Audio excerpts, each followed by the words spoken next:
Hey there, get ready for a fascinating deep dive today. Okay, I'm ready. We're taking a look at 27 short video clips. 27. Yeah, all from a single speaker. And this person has some unique perspectives. Oh, I like unique. Lay it on me. They often bring in Islamic principles, but Yeah. we'll be covering a lot of ground. Economics, politics, Interesting. even talk about AI. It's fascinating how those all tie together.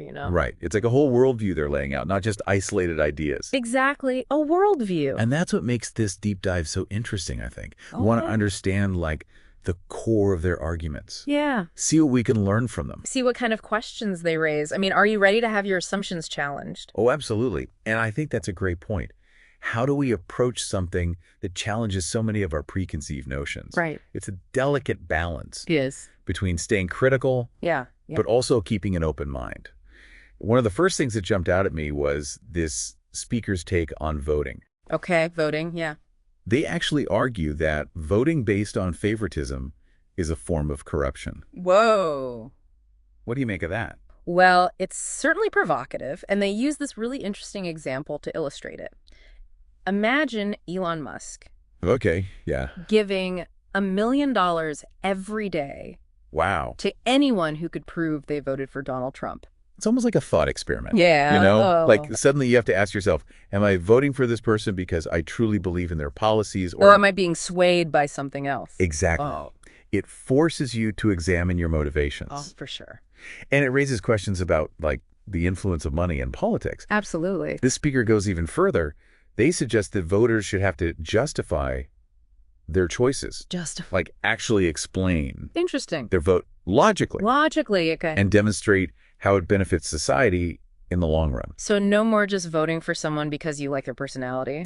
Right. Or because your family has always voted a certain way. You'd actually have to have, like, a well-reasoned argument. Uh-huh. I don't know. It's a pretty radical idea. It is. It's advocating for a much more deliberate, thoughtful democracy. Yeah. Now, whether or not such a system is even possible is a whole other question. Yeah. Or even desirable. Can you imagine the debates? Oh, yeah. Who would decide what counts as a valid reason to vote for someone? Right. It'd be a whole new level of political discourse, that's for sure. Absolutely. It gets you thinking about the very foundations Yeah. of how we make decisions as a society. Okay, so moving on, this speaker also has this really interesting take on death Death. Okay. and reincarnation. Reincarnation. Interesting. But it comes with a bit of a twist. They believe that only our bodies die Okay. while our spirits are reborn, Uh, but what? in random locations each time. Random. That's different. Yeah, this idea of random rebirth is fascinating. The speaker argues that it's a way for the universe to, like, prevent any one group or lineage from becoming too dominant. Oh, okay. It's like a constant reshuffling, ensuring balance across lifetimes. I see. It's definitely a different take on reincarnation than what we usually hear, right? Yeah. It's not about karma or working your way up to some higher level. It's about maintaining equilibrium, Okay. preventing the concentration of power. And this actually connects to a broader theme. Does it? The speaker keeps returning to it.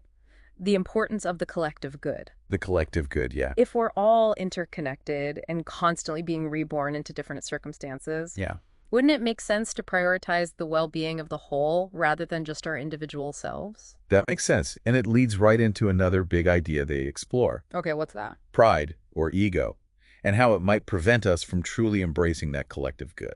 Pride and the collective good. Okay. They connect this to the Islamic concept of tawhid, which emphasizes the oneness of all reality. Oneness. Yeah, it's the idea that everything is interconnected like a unified whole. A unified whole, I see.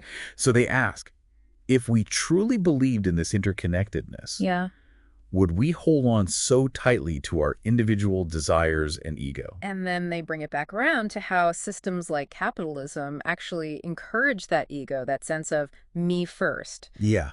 They argue that this kind of competition Competition, yeah. and focus on material success breeds insecurity and prevents us from seeing each other as equals. It's a powerful critique. And it leads directly into one of the most provocative sections of these videos, what the speaker calls the forbidden math of wealth distribution. Oh yeah, when I got to this part, I was definitely intrigued. Okay. It all starts with some pretty simple calculations. The speaker takes the total amount of liquid funds in the world, about $40 trillion. 40 trillion. Wow, and divides it by the global population. That's 8.1 billion people. So what does that give us? A little over $5,000 per person. 5,000. Right. But the speaker points out that if even one person hoards $500,000, that money is essentially taken out of circulation, putting more pressure on everyone else. It's like a simplified model, but Yeah. it really highlights the issue of unequal distribution. Right. And then they take it even further, looking at all the wealth in the world, Oh, wow. including assets like houses, which adds up to, get this, $431 trillion. That's a staggering number. And they start running these scenarios. What if 5% of the population became millionaires? Okay. Well, according to their calculations, that would leave the remaining 95% with absolutely nothing. It paints a pretty stark picture of how concentrated wealth can leave the vast majority struggling to survive. Yeah, makes you wonder. Yeah. Could it be mathematically impossible for everyone to achieve financial success under a system like capitalism? That's the question they're raising, right? They're challenging this idea that anyone can make it if they just work hard enough. They're arguing that the system itself might be designed to funnel wealth towards a select few, Yeah. making it mathematically improbable for everyone to succeed. It's definitely a bold claim, but Yeah. it's backed up by those straightforward calculations. It makes you rethink a lot of the narratives. Yeah. We hear about meritocracy and opportunity. And it leads to even bigger questions. Mm-hmm. If our current economic systems inherently create such vast inequalities, Yeah, what are the alternatives? right? And what would it take to transition to a model that's truly equitable? These are some heavy questions, and I think we need to unpack them a bit further. But before we go there, there's another crucial piece of this speaker's worldview we need to explore. Okay, tell me more. Their perspective on the true purpose of life. The purpose of life. Yeah. Okay, let's dive in. You know, it's interesting how the speaker ties those economic ideas back to their view of what truly matters in life. It's like they're calling for a complete shift in our values, right? Right. Instead of constantly chasing success and material possessions. Maybe we should be focusing on building real, meaningful relationships.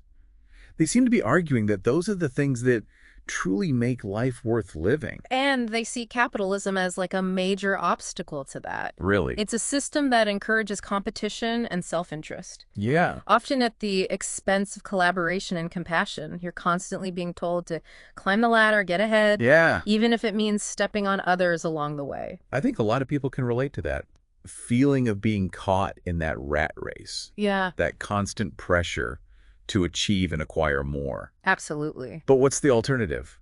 The speaker doesn't seem to think it has to be this way. Right, and their critique extends beyond just the economic system. Does it? They even point a finger at platforms like YouTube and Google, YouTube and Google, huh? arguing that they contribute to this sense of division and conflict in our society. That's interesting. How do they see those platforms as part of the problem? I mean, they're just tools, aren't they? Well, the speaker argues they're driven by algorithms designed to maximize engagement Right. and what gets people clicking and watching. Often, it's conflict, outrage, sensationalism. Oh, okay. They're not saying these platforms are inherently bad, but they raise concerns Yeah. about how they might be shaping our collective consciousness, Oh, okay. encouraging us to focus on what divides us rather than what unites us. Makes you think. We're just feeding into this system without even realizing it. Right. But if we're going to break free from these patterns, Yeah. how do we even know what to believe anymore? There's so much information out there, so many different perspectives. That's where the speaker's framework for determining truth comes in. Oh, okay. They propose these 4 questions we should ask ourselves when evaluating any claim or piece of information. I think you found this part particularly insightful, right? Oh, absolutely. It's like a practical guide to navigating this world of information overload. Yeah. I mean, we're bombarded with so much stuff every day. Right. It's hard to know what's real and what's not. So the first question is, are you able to explain the structure of truth? The structure of truth. Okay. It's about understanding the underlying logic and coherence of a claim, not just accepting it at face value. Not just taking things at face value. Right. Okay. And the second question is all about fairness. Considering the long-term consequences, they ask, does it have consistent and applicable logic, or is it designed to serve only your interests? Is it fair and just for all by considering the long-term ripple effects on the collective lives of everyone, or is it only focused on short-sighted positivity? Wow. Okay. That's a mouthful. No, I know. But it really gets to the heart of whether something is truly beneficial or just serving a narrow agenda. Exactly. It challenges you to think beyond your immediate desires. Consider the broader impact of your beliefs and actions. And the third question focuses on where we're getting our validation from. Do you need the BBC or Al Jazeera to validate it? Or are you capable of using your own brain to think and question? Using your own brain. It's a call for intellectual independence, for relying on our own critical thinking skills rather than blindly accepting what authorities or media outlets tell us. It's like they're saying, don't just take someone's word for it. Think for yourself. Exactly. I love the fourth question. Are you able to explain it to a 5-year-old? Oh, yeah. It's so simple, but it's brilliant. It is. If you can't explain something in a way that a child can understand, maybe you don't really understand it yourself. It's a great test. Yeah. For clarity and simplicity. And taken together, these 4 questions offer a really powerful framework Yeah. for navigating this complex world of information and misinformation. I think what's really interesting is how the speaker applies this critical thinking, not only to the world around them, but also to their own faith. They're not afraid to question traditional interpretations of religious teachings. They're particularly critical of blind obedience to authority and interpretations that prioritize ritual over substance. So it's like they're saying, don't just follow blindly, understand why you believe what you believe. Exactly. And that ties back to their emphasis on personal accountability, right? Yeah. It's not enough to just follow the rules or go through the motions. We have to understand the reasoning behind our beliefs and actions. Right. And take responsibility for their consequences. Which brings us to another challenging aspect of the speaker's worldview. Okay. Their vision for a radically different societal model. Oh, okay.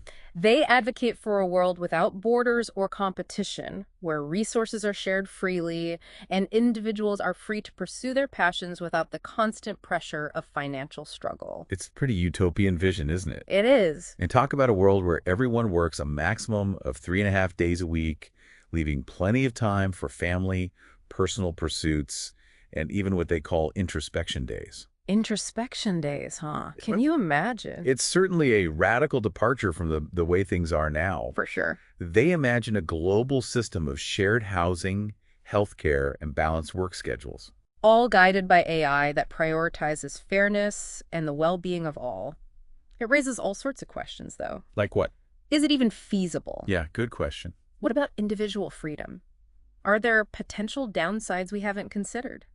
It definitely makes you think about what's possible and what kind of world we want to create. For sure. And there's one area where the speaker's passion really comes through: animal welfare. Animal welfare, okay? They strongly condemn the consumption of animals for luxury, arguing that it goes against Islamic principles of compassion.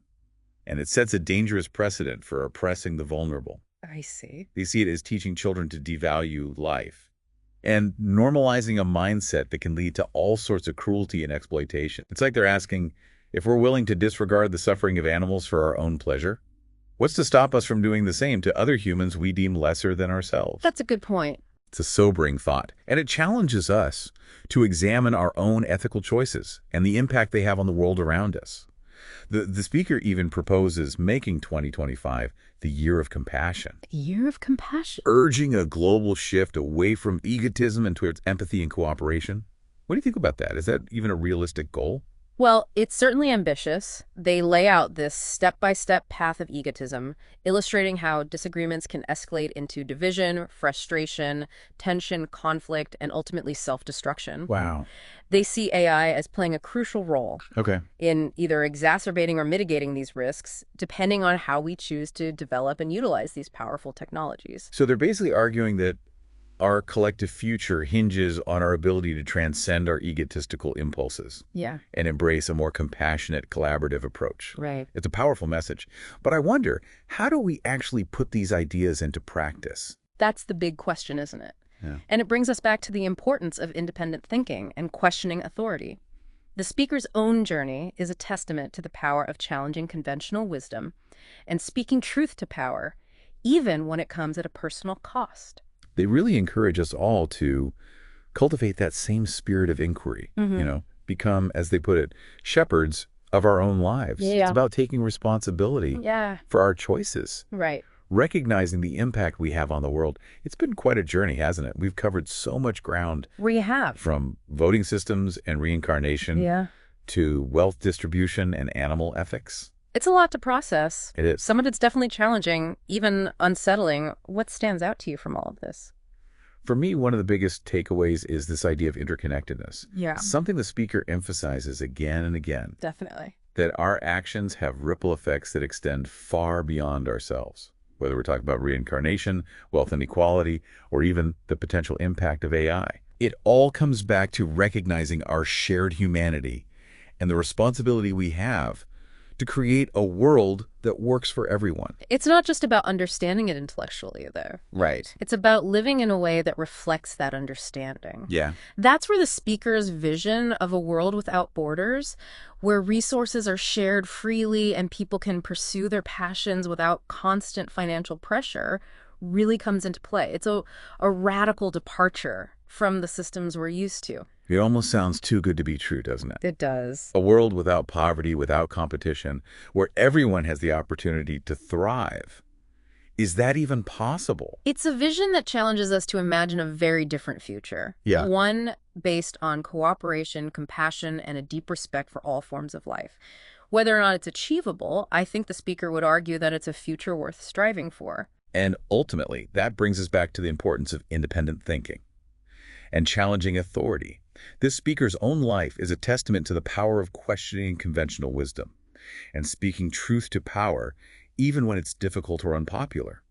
They want us to cultivate that same spirit of critical inquiry. They want us to be active participants in shaping our own lives and the world around us, to recognize that we have choices in how we respond to the challenges we face, whether it's climate change, social injustice, or the rise of powerful technologies like AI. So as we wrap up this deep dive, I'm curious, what are your thoughts? Whether or not you agree with everything this speaker has to say, what do you think are the most important takeaways? How might these ideas influence your own actions and perspectives moving forward? It's been a fascinating exploration of a unique and often provocative worldview. These ideas may challenge your assumptions, spark debate, or even inspire you to action. The important thing is to keep thinking, keep questioning, and keep engaging with the world around you. This deep dive has taken us into some pretty deep territory. We hope it's given you some food for thought.